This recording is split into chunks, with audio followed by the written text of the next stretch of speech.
Assalamu alaikum, everybody. I'm your host, Sohaib Nazir, and welcome to another education podcast. Today, the guest I have with me is Ms. Raum Salim, who has an experience of over 25 years in the field of education.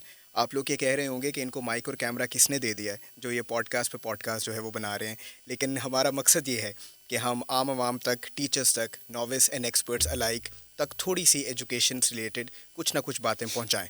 So miss Raum, welcome to today's podcast. Thank you so अच्छा much. Miss राउम, आज जब मैं सुबह उठा हुँ, और मैं तैयार हो रहा था तो मेरा वार्डरोब सारा जो था वो ग्रे था. हुँ, जब मैंने पहना और मैंने थोड़ा खिड़की से बाहर देखा तो हाँ, मुझे लगा बाहर भी ग्रे है, हुँ। और खुद भी मैं ग्रे हूँ तो मैं कहीं नज़र ही ना आऊँ. तो मैंने अपने आप को देखा और मैंने अपने आप को चेंज किया और फिर मैंने मिसेस से रिक्वेस्ट की कि मुझे कुछ थोड़ा सा डिफरेंट निकाल दें. And okay. Here I am wearing all brown. हुँ, सो इसको अगर मैं एजुकेशन से लिंक करूँ हुँ। तो आप टेल द ऑडियंस कि एक टीचर अपने आप को किस लेंस से या किस रिफ्लेक्शन से देखे ताकि वो अपनी प्रैक्टिस को इम्प्रूव कर सके. Thank you very much for inviting me for this podcast Zohaib. आपने बड़ी अच्छी शुरुआत की कि आपने अपने आप को देखा और फिर बाहर का मौसम देखा और आपने अपने वार्डरोब जो है चेंज कर ली, कपड़े चेंज कर लिए आज के लिए। So I think a teacher reflects in the same manner. ठीक है? जैसे आप शीशे की तरफ, मिरर की तरफ देखकर अपने आप को ठीक करते हैं, teacher looks at the lesson और एक टाइम पे एक चीज़ के ऊपर फोकस करके वो चीज़ चेंज करना या शायद ये देखना कि व्हाट वेंट राइट और well and why, and then what is one thing that she would want to maybe change in the next lesson. That's how the reflection process starts. क्योंकि एक नई टीचर के लिए reflection is a novice term, sorry is an abstract term for a novice teacher. So अगर आप उसको कहें कि रिफ्लेक्शन करनी है तो उसको समझ नहीं आती कैसे करनी. तो ये एग्जैक्टली. दो एक क्वेश्चन जब हम उनको बता देते हैं, व्हाट वेंट राइट और well and why is that so, और फिर what is one thing that you would change in the next podcast, तो वो थोड़ा सा जो है ना वो उसका फोकस उस तरफ आ जाता अच्छा, अब एक टीचर को है. पता चल भी गया कि रिफ्लेक्शन करनी है, लेकिन वो समझता है कि मैंने आज तक जो पढ़ाया है मैंने बिल्कुल ठीक पढ़ाया है, हम्म, और वो उस फ्रेम ऑफ माइंड में नहीं आ रहा कि मुझे अपनी प्रैक्टिस को देखना है hmm. And I need to improve. How do you suggest a teacher should start building this growth mindset? दो अलग-अलग चीज़ें हैं. सो एक तो फिक्स्ड माइंडसेट को ग्रोथ माइंडसेट में लाने के लिए भी आपको उस एक्सपीरियंस टीचर को पहले ये ट्रस्ट या ये रिस्पेक्ट या ये वो देना पड़ेगा कि whatever you are doing is perfect, is fine. However to make it more student friendly perhaps, और make it more student centred, या फिर अपनी टीचिंग को इफ़ेक्टिव करने के लिए आप मे बी ये एक दो स्टेप्स और कर सकते हैं. क्योंकि देखिए जो एक्सपीरियंस टीचर्स होते हैं वो normally they have a pride. Yeah, so we do not want to break that pride. Exactly. Obviously they've come that far. इतने सालों की उनकी भी मेहनत होती है, लेकिन वो फिक्स्ड माइंडसेट ही वहाँ पर आ जाता है कि जहाँ पे वो कहते हैं कि नहीं, वी डोंट वांट चेंज. सो वो चेंज मैनेजमेंट के तो कितने सारे फिर मॉडल्स हैं जो हम अप्लाई कर सकते हैं वन बाय वन. लेकिन however to bring them back on reflection, जो हमारा मेन आज का टॉपिक है, उसके लिए फिर हम उनको एक दो मॉडल्स इंट्रोड्यूस करते हैं, क्योंकि वो छोटे छोटे मॉडल्स होते हैं और हम कहते हैं कि क्या फ़र्क नहीं पड़ता अगर आप ये एक मॉडल, मतलब डू रिव्यू लर्न अप्लाई वाला ही कॉल्ब का मॉडल, एक्सपीरियंशियल साइकिल वाला, वही अगर आप उनको इंट्रोड्यूस कर दें तो उनको कहीं इससे देखें कि आपने क्या किया, कैसे किया, and review your work and then learn a new things about it and then go and apply it in it's a the. Fairly simple model, do review learn it's apply. You it's refer it's to David Kolb. यानी yes. पहले आप किसी भी activity को करें, मतलब Hmm. Do, Hmm. Then you review how that activity went. Yes. Huh. Was it fine, was it not fine, what Yes. went wrong, what went right? Hmm. You then review the entire process Yeah. and then you apply, मतलब you do it again. Hmm. Any Experiential learning. experiential learning, so बिल्कुल. any other reflective model that you feel so teachers should know? अच्छा, ये बड़ा एक मतलब basic model था. उसके बाद एक बहुत अच्छा, और वो फोर लेंसेज, जैसे आपने लेंस की भी पहले बात की, वो फोर लेंसेज हैं बाय ब्रुकफील्ड. उसकी जब फोर लेंसेज हैं वो यही है कि एक तो आपका अपना लेंस होता है कि you reflect on your practices yourself. Then there is a lens of a mentor और अ क्रिटिकल फ्रेंड और मे बी एन ऑब्जर्वर, या who sits in your classroom and observes you how the lesson goes on, and then वो आपको बाद में उसकी feedback देता है. Then there's a third lens of the literature. Whatever the literature says about that particular strategy that you are using in the classroom. आप उसको पढ़ते हैं, उससे अपनी समझ बनाते हैं, you develop your understanding and you then go and experiment this in your classroom. And the fourth lens and a very important one is of your students.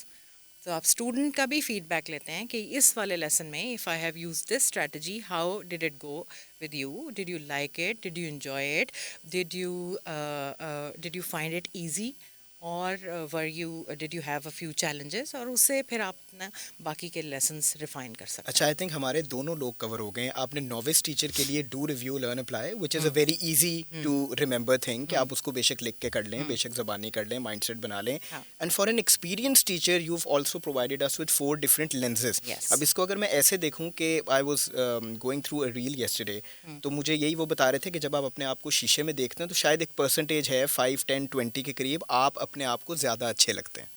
लेकिन जब आप किसी और के लेंस से देखते हैं, कोई Yeah. और आपको फीडबैक देता हो, कहते हैं यार ठीक हो, आप ज़्यादा लेकिन अच्छे अगर ये ऐसे कर लो ना तो ज़्यादा बेहतर हो जाए। बिल्कुल। So 4 lenses I think Brookfield के are very important for an Yes. Experience teacher to know कि किस चीज़ को कहाँ बेहतर से बेहतरीन की तरफ बिल्कुल। लेके जाना है। बिल्कुल। अच्छा, अब एक टीचर है, उसके बेचारे के 28 लेसन हैं, 28-30 के करीब, उसने इतनी क्लासेस पढ़नी है। अब मुझे कुछ प्रैक्टिकल टिप्स बताएं जो एक फुली वर्कलोड वाला टीचर जो है वो रिफ्लेक्शन के प्रोसेस को अपनी ज़िंदगी में किस तरह इनकॉर्पोरेट करे। How can that teacher make sure that every class is being reflected upon, every subject he is looking after is being reflected upon. So ऐसे टीचर के लिए जिसके पास बहुत ही ज़्यादा ऐसे वर्कलोड है, और उसके लिए अलहदा से बैठकर या अपने एक कॉलीग को बुला के मतलब ऑब्जर्व करवाने का या उस तरह से टाइम नहीं है। वो reflection in action and reflection on action is a very easier thing. Donald Schon का कॉन्सेप्ट है बहुत इन डेप्थ, अगर आप इसको उस तरह से करें, लेकिन जब हमारे पास हैं भी रिफ्लेक्शन 10 मिनट ना, सो हाँ हम बिल्कुल हाँ सरफेस लेवल, बिल्कुल सरफेस बाकी आई लेवल बात रिक्वेस्ट माय करेंगे। ऑडियंस कि आप लोग इसको गूगल करें इन चीज़ों जी को, और थोड़ा सा इन नामों को इसके ऊपर रिसर्च करें। जी। सो जब आप इस रिफ्लेक्शन इन एक्शन करेंगे तो उसी वक्त ही हो रहा होगा ना, कि अगर मैंने ये स्ट्रैटेजी यूज़ किया तो मुझे खुद ही पता लग जाएगा group of children are all right with it, the other group is probably finding it more challenging or something, so I might next time use the strategy differently, और maybe in a way कि इन लोगों को मैं end product different दे दूँ, उनको different दे दूँ, थोड़ा सा differentiation वाली भी इसके अंदर आपकी instruction आ जाती है। या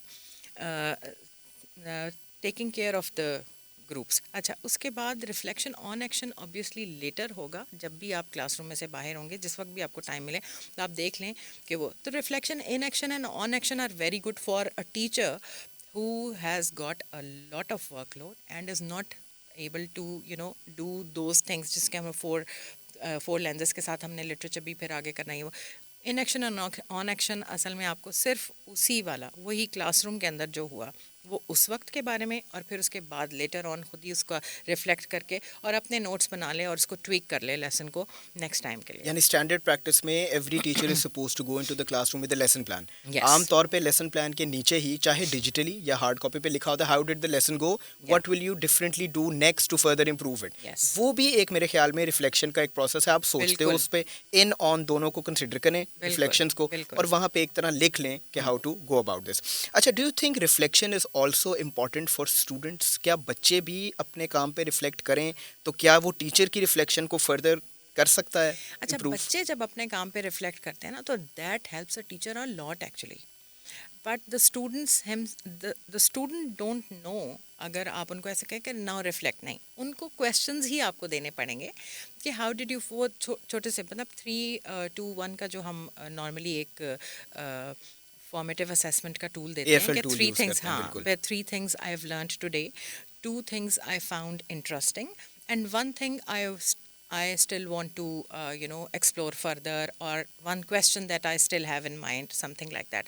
ये वाली छोटी सी एक दो जो AFL की स्ट्रैटेजीज़ हैं, अगर हम वो यूज़ करते हैं, बच्चे भी रिफ्लेक्ट करते हैं अपनी उस दिन की लर्निंग के बारे में, उस पर्टिकुलर 40 मिनट्स के लेसन की लर्निंग के बारे में, and they also right what they liked about the lesson, what they find interesting or maybe a little challenging, and what is one thing that they want to explore. वो जो one thing they want to explore है ना, वो help करता है teacher को कि अच्छा, अब नेक्स्ट लेसन में मैंने यहाँ से इसको आगे जोड़ना है या लिंक करना है। अच्छा, ये टीचर के रिफ्लेक्शन को भी वैलिडेट या इनवैलिडेट करेगा, बिकॉज अगर बिल्कुल। टीचर को लगा है कि मैंने आज सोलर सिस्टम बहुत अच्छा पढ़ाया और वो अपने रिफ्लेक्शन में कहता है the solar system went very well, however the बच्चे का कॉपी, क्वेश्चन आ रहा है। Exactly the copy work the students could not complete on time.